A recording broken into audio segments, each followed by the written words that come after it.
யோசேப்பு நினைத்தால் அப்படிதான் நினைத்திருக்க வேண்டும். நான் தப்பு செஞ்சு காட்டி கொடுத்த இவங்க இப்படி தப்பு பண்றாங்கன்னு சொல்லி கொடுத்த இவங்க சந்தோஷமா இருக்கிறாங்களே, அவங்க அப்பாவோட சேர்ந்து சாப்பாடு சாப்பிட்றாங்களே, அவங்க நல்ல வீட்டில் குடியிருக்கிறாங்களே, ஆனா பரிசுத்தமாய் நின்ன நான் கஷ்டப்படுறேனே, ஆண்டவருக்கு வைராக்கியமா நின்ன நான் கஷ்டப்படுறேனே, எனக்கு அப்பா சாப்பாடு இல்லையே, எனக்கு அப்பா கொடுக்குற ட்ரெஸ் இல்லையே, நான் பாடுபடுறேனேன்னு ஜோசேப்பு நினைச்சிருப்பான். ஆனா கர்த்தர் அவன் மேல ஒரு பெரிய தரிசனம் வைத்திருக்கிறார். ஒரு நாள் நீ அவர்களுக்கு பிரயோஜனமாய் மாறப் போகிறாய். அவர்களுக்கு ஜெபிக்காதவர்களுக்கு செய்கிறது சாதாரணமான அற்புதம், ஜெபிக்காதவர்களுக்கு செய்கிறது சாதாரணமான வெற்றி. ஆனால் கரங்களை தட்டி கொண்டிருக்கிற கர்த்தருடைய பிள்ளையே, ஜெபிக்கிற, இடைவிடாமல் ஆண்டவரை தேடுகிற, ஹல்லேலூயா, எல்லா ஜெபத்திலையும் கலந்து கொள்ளுகிற உங்களுக்கு கர்த்தர் செய்ய போகிறது மகத்துவமான காரியம். இந்த பலிபீடத்திலிருந்து நான் அந்த வார்த்தையை தீர்க்க தரிசனமாய் சொல்லுகிறேன். என் தேவன், ஹல்லேலூயா, உங்களுடைய பிரயாசத்தை கர்த்தர் மறக்க மாட்டார். உங்களுடைய முகம் வாடி போகவே வேண்டாம். எல்லாவற்றுக்கும் கர்த்தர் கணக்கு வைத்திருக்கிறார். ஆமென் சொல்லுங்க பார்க்கலாம். கையை உயர்த்தி எல்லாரும் ஜெபிங்க பார்க்கலாம். ஆண்டவரே நான் நம்புகிறேன். Thank you Jesus. இந்த வார்த்தையை நான் விசுவாசிக்கிறேன் ஆண்டவரேன்னு சொல்லுங்க. இந்த வார்த்தை எனக்குரிய வார்த்தை, இந்த வார்த்தை ஆண்டவர் எனக்கு தருகிற வார்த்தை சொல்லுங்க. ஒவ்வொருத்தரும் முழு பலத்தோடு கூட ஆமென். இப்படிப்பட்ட சூழ்நிலை யாரோ ஒருத்தர் இந்த சர்ச்சில் இருக்கிறது, யாரோ ஒருத்தர் இந்த சத்தத்தை கேட்டுட்டு இருக்கிறதை கர்த்தர் அறிந்திருக்கிறார், கர்த்தர் அறிந்திருக்கிறார். ஆமென் ஆமென். உன் பிள்ளைக்காக பல நாட்களாக ஜெபிக்கிறாய், ஆனா ஜெபிக்காத அந்த அம்மாவுடைய பிள்ளை முன்னேறிட்டே போகுது. நான் என் பிள்ளைக்காக இவ்வளவு கண்ணீர் வடிக்கிறேனே, நான் இவ்வளவு ஜெபிக்கிறேனே, நான் அவங்கள மாதிரி இல்லையே, எல்லா ஜெபத்துக்கும் ஓடி ஓடி வர்றேனே. நான் நம்புறேன், இல்லை, காற்று அடிக்கும் போது, புயல் வரும்போது அந்த பிள்ளை நிற்குமா நிற்காதான்னு தெரியாது, ஆனா உங்க பிள்ளைய கர்த்தர் நிற்க வைப்பார், உங்க பிள்ளைய கர்த்தர் ஸ்ட்ராங் பண்ணுவார். காரணம், உங்க ஜெபத்தை கர்த்தர் மறக்கல, உங்களுடைய தான தர்மங்களை மறக்கல. அதனால தான் கர்த்தர் வாக்கு கொடுக்கிறார், பயப்படாதே, விசுவாசம் உள்ளவளாயிரு. ஆமென், நான் உனக்கு செய்வேன். ஆமென் சொல்லுங்க. ஸோ நம்பர் 1, முதலாவதாக இந்த வார்த்தையை ஆண்டவர் சொல்லும்போது ஃபஸ்ட்டு எவீருக்கு இருந்த சூழ்நிலை என்ன சூழ்நிலை அப்படின்னா, கடைசி நம்பிக்கையும் அற்ற சூழ்நிலையிலே கர்த்தருடைய வார்த்தை புறப்பட்டு வருது. இல்லை, நீ பயப்படாத, நீ விசுவாசம் உள்ளவனாயிரு. நம்பர் 2, இரண்டாவது, அவனுக்கு என்ன சூழ்நிலை அப்படின்னா, அவனுக்கு முன்னாடி அவனுக்கு பின்னாடி வந்தவங்கெல்லாம் அற்புதத்தை பெற்றுக்கொள்றாங்க, ஜெபிக்காதவங்கெல்லாம் அற்புதத்தை பெற்றுக்கொள்றாங்க. தன்னுடைய பணத்தை எல்லாம் கொண்டு அப்படியே மருத்துவமனைக்கு செலவு பண்றவங்களுக்கெல்லாம் அற்புதம் நடக்குது. அப்படி அவங்களுக்கெல்லாம் நடக்குது. எனக்கு இன்னும் நான் என்ன ஜெபிக்கணும், இன்னும் நான் எவ்வளோ அழணும். அப்படிப்பட்ட ஒரு சூழ்நிலையில இருக்கும்போது கர்த்தர் முகத்தை 1000 பேர் நின்னாலும், சுத்தி எல்லா சீடர்கள் நின்னாலும், ஆண்டவருடைய காது மட்டும் அப்படியே கூர்மையா கேட்டுருச்சு. ஆண்டவருடைய காதுல அது விழுந்துருச்சு. போதகரை வருத்தப்படுத்த வேண்டாம், போதகரை வருத்தப்படுத்த வேண்டாம். உண்மையிலேயே அந்த ஆண்டவர் சரிப்பா, அந்த குழந்தை இறந்து போயிருச்சு, நீ போய் அடக்கம் பண்ணுன்னு சொல்லியிருந்தா கூட கண்டிப்பா எவீர் என்ன பண்ணியிருப்பாரு, கர்த்தரை மறுதளிச்சிருக்கலாம் மாட்டாரு. உங்களை தேடி வந்தேனே என்ன கிடைச்சுன்னுலாம் சொல்லியிருக்க மாட்டாரு. கண்டிப்பா அவர் போயிருப்பாரு. அவ்வளவு ஃபெய்த் அவருக்குள்ள இருந்துச்சு. ஆனா அந்த முகம் சுண்டி போனதை கூட என் ஆண்டவர் பார்த்துட்டு அடுத்த நிமிஷமே அவனை என்ன பண்றாருன்னா, நீ ஏப்பா கவலைப்படுற, நீ ஏப்பா பயப்படுற, நீ ஏப்பா அவநம்பிக்கையா இருக்கிற, நீ ஏப்பா உன் விசுவாசத்தை குறைச்சிக்கிற, உன் கூட நான் வரலையா, உன் கூட நான் இல்லையா, இவ்வளவு தூரம் உன்னை பாதி வழியில விட்டுட்டு போறதுக்காக வந்தேன், அங்கேருந்து உன்னோட டிராவல் பண்ணி இவ்வளவு தூரம் நான் வந்திருக்கிறேனே, பாதி வழியில உன் பிள்ளைய சுகப்படுத்தாம நான் விட்டுட்டு போயிடுவேனா, நீ தைரியமா இரு, நான் கூட வர்றேன்னு போனாரு. இன்றைக்கு இந்த ஜெபத்தில் இருக்கிற நிறைய பேரை பார்த்து கர்த்தர் கேட்கிறாரு, உங்களை பாதி வழியில விட்டுருவாரா சிஸ்டர், பிரதர், உங்களை பாதி வழியில ஆண்டவர் விட்டுருவாரா? கர்த்தராகிய ஆண்டவர் அவர் பொய் உரையாத தேவன். அவர் வாக்கு கொடுக்கிறார். உன் கரத்தை பிடிச்சிட்டு உன்னோட நான் பிரயாணம் பண்ண ஆரம்பிச்சேன். 20 வருஷத்துக்கு முன்னாடி உன் கரத்தை பிடிச்சேன். 10 வருஷத்துக்கு முன்னாடி உன்னை கரத்தை பிடிச்சேன். எத்தனையோ சூழ்நிலையில உன்னை தட்டி கொடுத்து கட்டி கொடுத்து கொண்டு வந்தேன். உனக்கு முன்னாடி நிறைய அற்புதங்களை காண்பித்தேன், அடையாளங்களை நடப்பித்தேன். உன்னை விசுவாசத்தை தட்டி எழுப்ப பண்ணி இப்ப இதுவரைக்கும் நான் உன்னை கொண்டு வந்திருக்கிறேன். இன்றைக்கு உன் விசுவாசம் சோர்ந்து போய் சின்ன பின்னமாக்கப்பட்டு கிடக்கும் போது மறுபடியும் கர்த்தர் உங்களை பார்த்து சொல்றாரு, தைரியமா இரு, பயப்படாத, பயப்படாத. உன்னை பாதி வழியில விட்டுட்டு நான் போக மாட்டேன். உன்னை கடைசி வரைக்கும் கரை சேர்ப்பேன். நீ சாட்சி சொல்லுவாய். உன் மகளை நீ உயிரோடு பாப்பாய். உன் மகளை சாட்சியாய் நிறுத்துகிற தேவன் நம்மோடு கூட. அவர் ஹல்லேலூயா, அழகா அவர் நம்மோடு டிராவல் பண்ணி அவர் கடந்து வருகிறார். ஆமேன் சொல்லுங்கள். மூன்றாவதாக இந்த வார்த்தையை நான் தியானிச்சுட்டே இருக்கும்போது எனக்கு ரொம்ப ஆச்சரியமா இருந்துச்சு. நீங்க ஒரு வசனத்தை வாசிக்க போறோம். 5ஆம் அதிகாரத்திலே 22வது வசனத்தை நம்ம வாசிக்க போறோம். 5ஆம் அதிகாரம் 22வது வசனத்திலிருந்து வாசிக்கலாமா?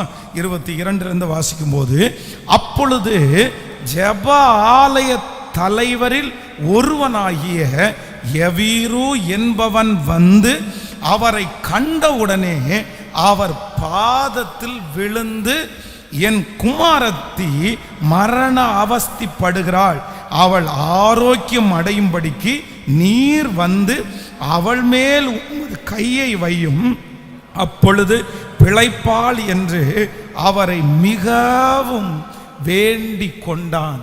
கர்த்தருடைய பிள்ளையே, இந்த இடத்துல ரொம்ப அழகாய் வந்து நான் வாசிக்க முடிகிறது. இந்த மனுஷனை குறித்து நான் முன்பு சொன்னது போல இவன் ஒரு சாதாரணமான மனிதன் அல்ல. சாதாரணமாய் நம்மை போல கர்த்தரை தேடுகிறவர் அல்ல. சின்ன வயதிலிருந்தே வேதம் சொல்லுகிறது எல்லாவற்றையும் கற்று தேர்ந்தவர். அப்படின்னா மற்றவங்களுக்காக ஜெபிக்கிற மனுஷன், மற்றவங்களுக்கு வேதத்தை போதிக்கிற மனுஷன். அது மட்டுமல்ல, ஜெப ஆலய தலைவனாய் அவன் இருக்கிறதுனால எல்லாருக்கும் முன்னாடியும் முன்மாதிரியான ஒரு வாழ்க்கை வாழுகிறவன். அப்படின்னா தப்பு பண்ண போகல, பொய் சொல்ல போகல, மற்றவங்கள மாதிரி ஏமாத்த போகல. கர்த்தருக்கு பயப்படுகிற பயம் வந்து இந்த யவீருக்குள்ள நிறைய அடங்கி இருக்கிறது. இன்னொன்று, ஆண்டவராகிய இயேசு கிறிஸ்துவை அவன் சந்திக்கும் போது அவர், நான் சொன்னது போல, அவருடைய பாதத்திலே விழுவதற்கு எந்த தயக்கமும் அவன் காமிக்கல. அந்த இடத்துல வந்து அவனைத்தான் எல்லாரும் மேலானவர்களாய் பார்ப்பார்கள், அவனை தான் மதிப்புக்குரியவர்களாய் பார்ப்பார்கள். அதுவும் அந்த காலத்திலே இருந்த யூதர்கள் வந்து ஜெப ஆலய தலைவர்களை வந்து ரொம்ப மதிச்சாங்க, அவர்களை கனப்படுத்தினாங்க. அவர்களுக்கென்று ஒரு பெரிய போஸ்டிங், அவங்களுக்கு ஒரு பெரிய போர்வை இருந்துச்சு.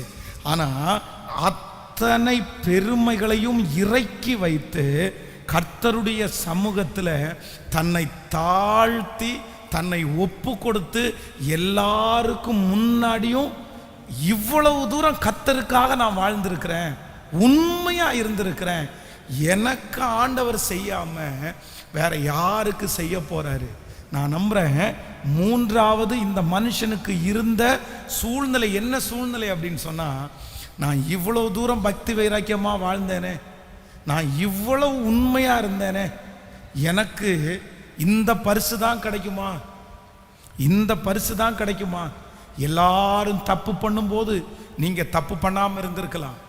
எல்லாரும் ஆண்டவருக்கு விரோதமாய் எழும்பும் போது நீங்கள் ஆண்டவருக்கு விரோதமாய் எழும்பாமல் இருக்கலாம். நீங்கள் கீழ்ப்படிந்திருக்கலாம், ஒப்பு கொடுத்திருக்கலாம், பரிசுத்தமாய் வாழ்ந்திருக்கலாம். ஆனா உங்களை சுற்றி இருக்கிற எல்லாருக்கும் அற்புதம் நடக்குது, உங்களுக்கு மட்டும் கர்த்தர் காலதாமதம் பண்ணுகிற ஒரு சூழ்நிலையிலே யாராவது ஒருத்தர் இந்த ஜெபத்திலே வருவீர்களே ஆனால், இந்த ஜெபத்தில் இருக்கிற யாராவது ஒருத்தர் மனசுக்குள்ள இவ்வளவு நான் வாழ்ந்தேனே ஆண்டவரே, எனக்கு இந்த நோய் வரணுமா, எனக்கு இந்த கடன் பிரச்சனை வரணுமா, எனக்கு இந்த குடும்பத்தில் இந்த சூழ்நிலை வரணுமா, நான் யாருக்காவது ஏதாவது தீமை செய்தேனா, உங்களை அறிஞ்ச நாளிலிருந்து நான் பரிசுத்தமா அல்ல வாழ்றேன். ஒரு சின்ன பொய் சொன்னாலும் வந்து உடனே உங்கள்கிட்ட மன்னிப்பு கேட்குறேனே. ஆனால் இவ்வளவு பரிசுத்தமாய் நான் வாழ்ந்தும் எனக்கு ஒரு நல்ல பரிசே கிடைக்காதா? அவர்களை பார்த்து தான் ஆண்டவர் சொல்லுகிறார், இல்லை, நீ கண்ணீரோடு விதைச்சதற்கு, நீ ஆண்டவருடைய நாமத்திற்காக நீ ஓடினது, இல்லைனா நீ சகித்தது, எல்லாவற்றையும் நான் அறிந்திருக்கிறேன். நீ பயப்படாதே, விசுவாசம் உள்ளவனாயிரு, நான் அற்புதத்தை செய்வேன். ஹல்லேலூயா. நீங்க கர்த்தருக்காக வாழ்ந்ததை கர்த்தர் கணக்கில் வச்சிருக்கிறாரு.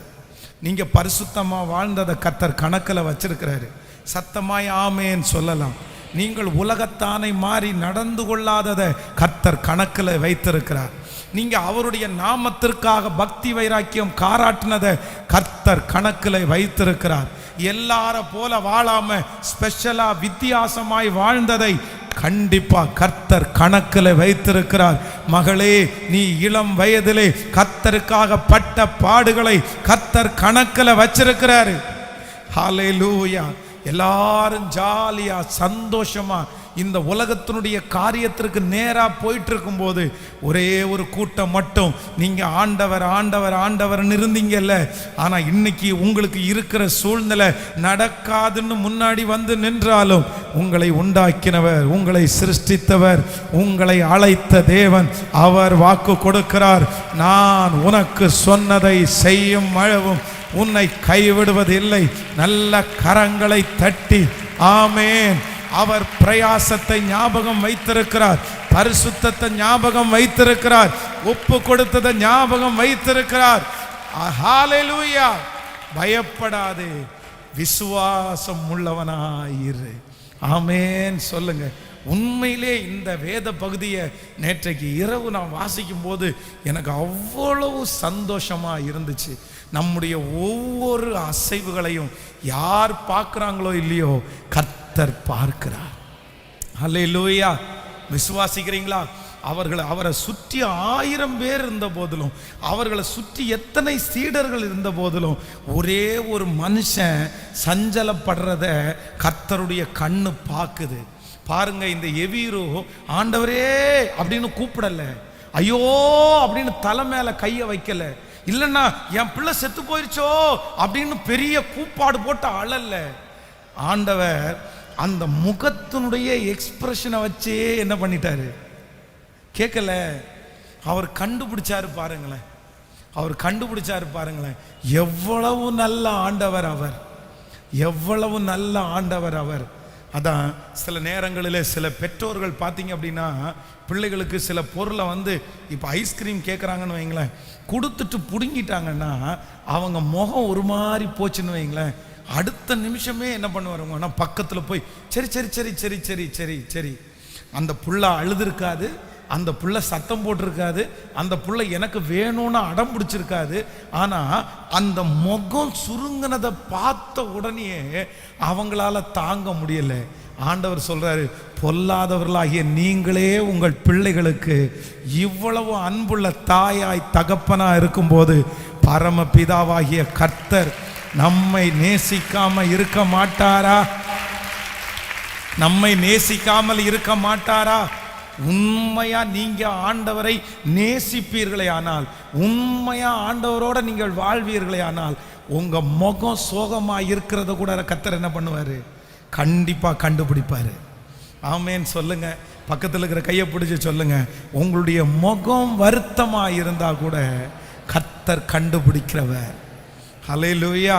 காயினுடைய முகநாடி வேறுபட்டு இருக்கிறத ஆண்டவர் கண்டுபிடிச்சாரா? ஆண்டவர் கண்டுபிடிச்சாரா?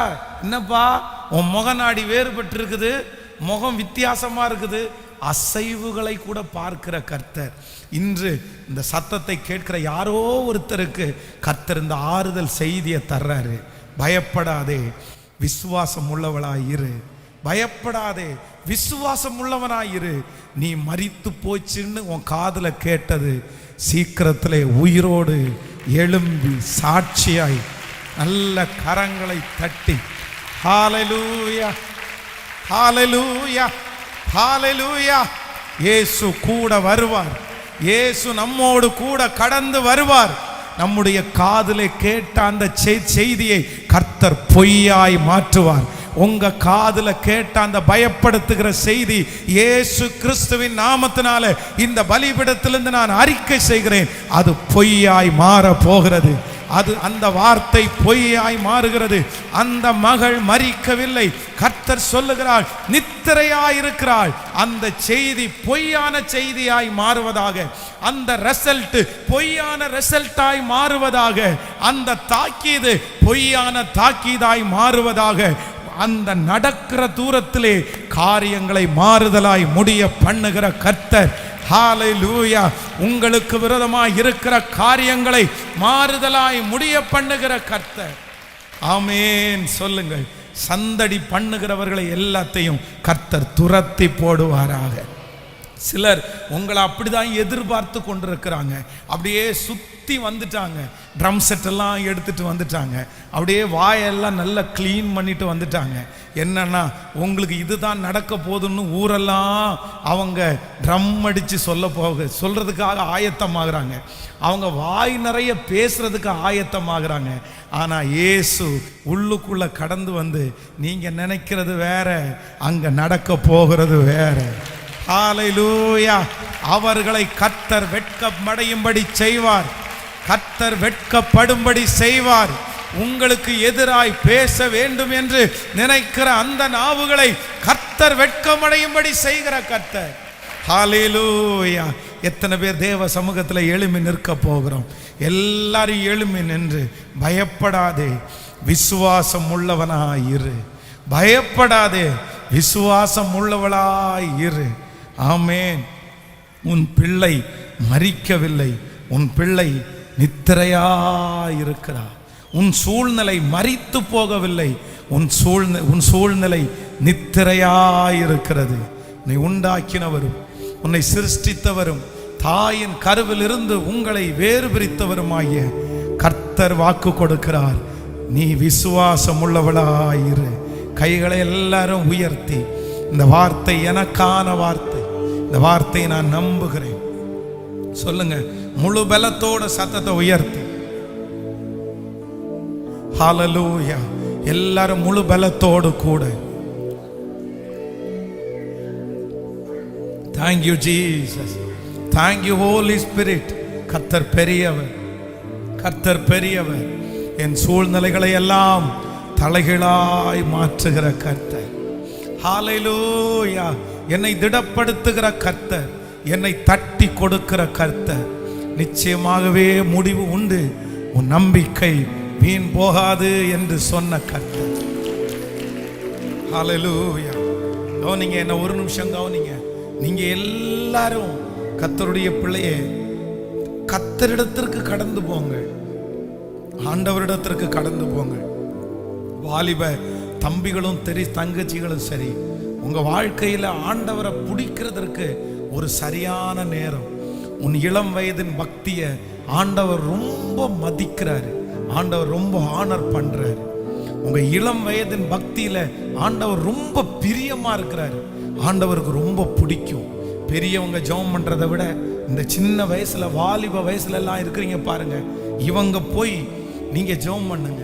கடந்த நாட்களிலே ஒரு வாலிப தம்பி என்கிட்ட ரொம்ப அற்புதமான ஒரு சாட்சியை சொன்னார். எனக்கு ரொம்ப ஆச்சரியமா இருந்துச்சு அந்த சாட்சி, ரொம்ப ஆச்சரியமா இருந்துச்சு. அப்படின்னா அவனுடைய தகப்பனார் அவனோடு கூட இல்லை, தகப்பனார் அவனோடு கூட இருக்க முடியாது. அவனுடைய தகப்பனார் 15 ஆண்டுகளுக்கு மேலாக ஜெயிலில் இருக்கிறார். அவனுடைய தாயார் மரித்து போனார். தாய் இல்லை, தகப்பன் கூட இல்லை, ஒரு அனாதையை போல தேசத்திலே வளர்ந்த தம்பி. அப்போ அவனுக்காக அந்த ஒரு சில பெண்களை எல்லாம் பார்க்கும்போது நிறைய தட்டி போச்சாமா. தட்டி போனதுக்கு காரணம் என்னன்னா, உங்க அப்பா யாரு, உங்க அம்மா யாரு, உங்க குடும்ப பின்னணி யாரு அப்படின்னு சொல்லி நிறைய போச்சு.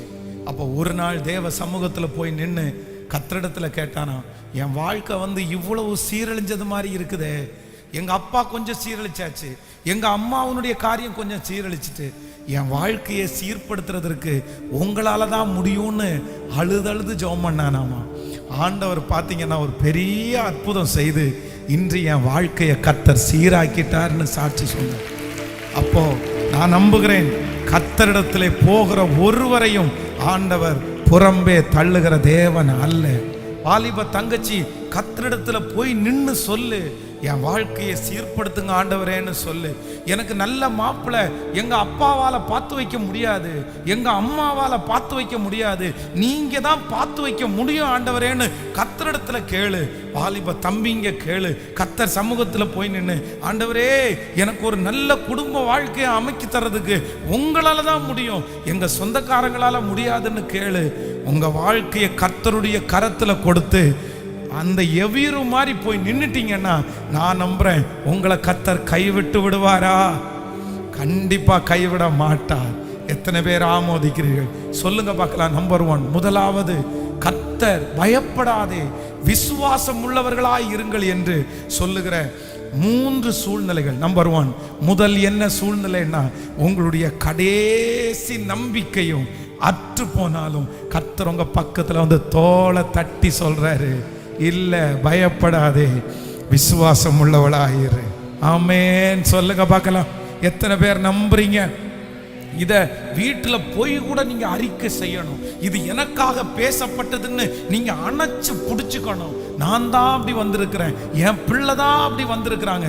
நான் நம்புறேன் அதான் முற்றுப்புள்ளி, டெட்லைன் உங்களுக்கும் எனக்கும் யாருமே வைக்க முடியாது. எத்தனை பேர் விசுவாசிக்கிறீங்க? பக்கத்தில் இருக்கிற கையை பிடிச்சு சொல்லுங்க, உங்களுக்கும் எனக்கும் யாருமே முற்றுப்புள்ளி வைக்க முடியாது. இவன் இப்படிதான் ஒரு தீர்மானத்தை வைக்க முடியாது. உலகத்துல இருக்கிற 1000 பேருக்கு அவங்க கெஸ் பண்ணி இவன் வாழ்க்கையில இதுதான் நடக்கும், இதுதான் நடக்க போகுதுன்னு 1000 பேருக்கு அவங்க சொன்னது நடந்திருக்கலாம். ஆனா உங்களுக்கும் எனக்கும் அவங்க சொல்றது கண்டிப்பாக நடக்காது. அவர்களுடைய கற்பனைக்கு மிஞ்சி நம்மை ஆசீர்வதிக்கிறவர். கைகளை நன்றாய் தட்டி அவங்க நமக்கு முற்றுப்புள்ளி வைக்க முடியாது. பாஸ்டர் நமக்கு முற்றுப்புள்ளி வைக்க முடியாது, சொந்தக்காரங்க முற்றுப்புள்ளி வைக்க முடியாது, உங்க ஓனர் முற்றுப்புள்ளி வைக்க முடியாது, உங்க வீட்டில் குடியிருக்கிறவர்கள் முற்றுப்புள்ளி வைக்க முடியாது, உங்க டீச்சர் முற்றுப்புள்ளி வைக்க முடியாது. அதை அழித்து போட்டு உங்களை டிராவல் பண்ண வச்சு வெற்றி அடைய பண்ணுகிற கர்த்தர். கரங்களை எல்லாரும் தட்டி உங்க பிள்ளைக்கு வைக்கப்பட்டிருக்கிற முற்றுப்புள்ளியை எடுத்து போடுகிறார். உங்களுக்கு வைக்கப்பட்டிருக்கிற முற்றுப்புள்ளியை எடுத்து போடுகிறான். ஹalleluya. இங்க இருக்கிற ஒரு கூட்டமா கிளம்பி வந்துட்டாங்க. ஒரு கூட்டமா கிளம்பி என்ன சொல்ல வந்துட்டாங்க தெரியுமா? பொண்ணு செத்து போயிருச்சுன்னு சொல்றதுக்கு வெக்கம் இல்லாம சொல்ல வந்துட்டாங்க. அப்படி அவனை கூட்டிட்டு போய், நல்லவங்களா இருந்தா என்ன பண்ணுவாங்க, கூட்டிட்டு போய் தனியா சொல்லுவாங்க. ஐயா என்னங்கய்யா, இல்லைன்னா எடுத்த உடனே சொல்லிடுவாங்களா? கொஞ்சம் அழுதுட்டு, சார் இந்த குழந்தையாக இவ்வளவு பாடுபட்டு போனானா இந்த மனுஷன், அவன் வர்றதுக்குள்ள இந்த குழந்தை செத்து போயிடுச்சே, நமக்கு கூட எவ்வளவு இறக்கம் இருக்கும். ஆனா அவங்க ஒருத்தருக்குமே இறக்கம் இல்லை. ஏன் தெரியுமா? பெரிய ஆளா போன நாங்க செத்து போயிரும் தீர்க்க தரிசனம் சொன்னோம், அதை கேட்காம நீ பாட்டுக்கு பொழைச்சிரும்ட்டு இயேசுவை கூப்பிட போன. நான் என்ன நம்புறேன்னா, அவங்க சொல்ற தோரணை அப்படிதான் இருக்குது. இன்னொன்னு சொல்றாங்க, போதகரை எப்படி சொல்றாங்க, அவர் கூட்டாராதையா, அவரை விட்டுருங்க, அனுப்பி விடுங்க. அத ஆண்டவரையும் இன்சல்ட் பண்றாங்க, யாரையும் இன்சல்ட் பண்றாங்க. நீ இதுக்கு உன் பிள்ளைக்கு பக்கத்தில் இருந்தா கூட கடைசி நேரத்தில் சாகும் போது ஒரு டம்ளர் தண்ணி ஊத்தி இருக்கலாம் இல்லையா? அவங்க பேசுகிற அந்த வார்த்தைக்குள்ள அத்தனை அடங்கி இருக்குது. அந்த சோகத்தை ஆனா எவீரு ஆண்டவரை தப்பா நினைக்கல, ஆண்டவரை முறுமுறுக்கவும் இல்லை, ஆண்டவரை கேவலமாவும் பேசவும் இல்லை. நம்மளா இருந்தா இத்தனை பேர் பேசுறாங்களே ஆண்டவரை, ஏன் ஆண்டவரை சும்மா இருக்கிறீங்க, இவனுக்கு முன்னாடி ஒரு அப்படியெல்லாம் கூட பேசியிருப்போம். ஆனா கர்த்தர் முகத்தை மட்டும்தான் பார்த்தாரு. அவர் சொல்றாரு, இல்ல அவன் என்னடா உனக்கு முற்றுப்புள்ளி வைக்கிறது, அவன் என்ன உன் பிள்ளை செத்து போயிடுச்சுன்னு சொல்றது, நீ வா போலாம், என்ன நான் பார்த்துறேன். கர்த்தர் கூட போய் அற்புதம் செய்தார். இன்னைக்கு கர்த்தர் செய்ய போறாரு உங்களுக்கு. நீங்க ஒருவேளை 10 வருஷம் ஆயிருக்கலாம் சிஸ்டர், பிரதர், 10 ஆண்டுகள் கூட ஆகலாம். நீங்க முடிஞ்சிச்சுன்னு நினைச்சு 10 ஆண்டுகள் ஆகலாம். ஆனா நான் நம்புறேன், இன்னைக்கு நான் விசுவாசிக்கிறேன், கர்த்தர் மீண்டும் எடுக்க அவரால் முடியும். அவரால் முடியும். கர்த்தர் உங்களை பார்த்து ஒண்ணு மட்டும் தான் கேட்கிறாரு, பயப்படாதே, பயப்படாதே. உன் பிள்ளைய குறித்து பயப்படாதே, விசுவாசம் உள்ளவனாயிரு. உன் வேலையை குறித்து பயப்படாதே, விசுவாசம் உள்ளவளாயிரு. உன் எதிர்காலத்தை குறித்து பயப்படாதே, விசுவாசம் உள்ளவளாயிரு. அவர்களுக்கே செய்த கர்த்தர், வழியிலே செய்த கர்த்தர், வஸ்திரத்தை தொட்ட உடனே செய்த கர்த்தர், இரவும் பகலும் அவரை தேடுகிற உங்களுக்கு செய்யாமல் போவாரோ?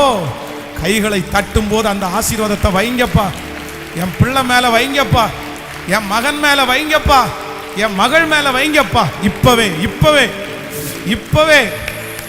ஹல்லேலூயா. அப்படி பேசுறவங்க வெட்கப்பட்டு போகட்டும், அப்படி பேசுறவர்கள் வெட்கப்பட்டு போகட்டும்.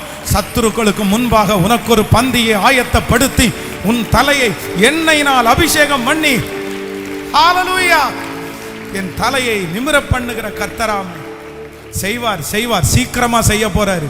இந்த வருஷம் முடிகிறதுக்குள்ள செய்ய போறாரு. உன் மரம் திரும்ப துளிர்க்கிறதை இந்த வருஷம் முடிகிறதுக்குள்ள பார்க்க போறீங்க.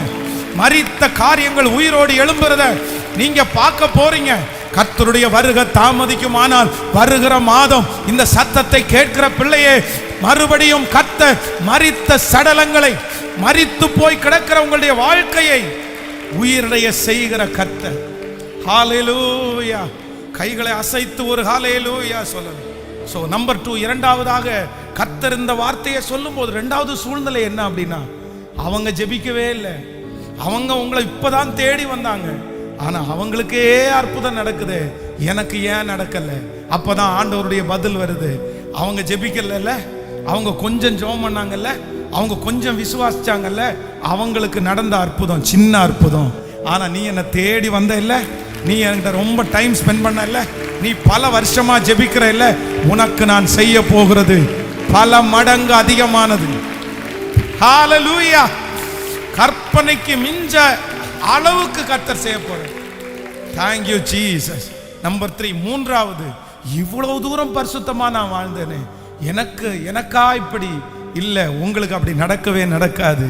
கர்த்தருடைய பிள்ளைகளுக்கு எது நடந்தாலும் அன்றியும் அவருடைய தீர்மானத்தின்படி அழைக்கப்பட்டவர்களாகி தேவனிடத்தில் அன்பு கூறுகிற உங்களுக்கு சகலமும் நன்மைக்கு ஏதுவாகவே, நன்மைக்கு ஏதுவாகவே. ஆமென். கைகளை உயர்த்தி நன்றியப்பா, நன்றியப்பா, நன்றி ஆண்டவரே. என் பலனாகிய கர்த்தாவே, நான் உம்மிலே அன்பு கூற போகிறேன்.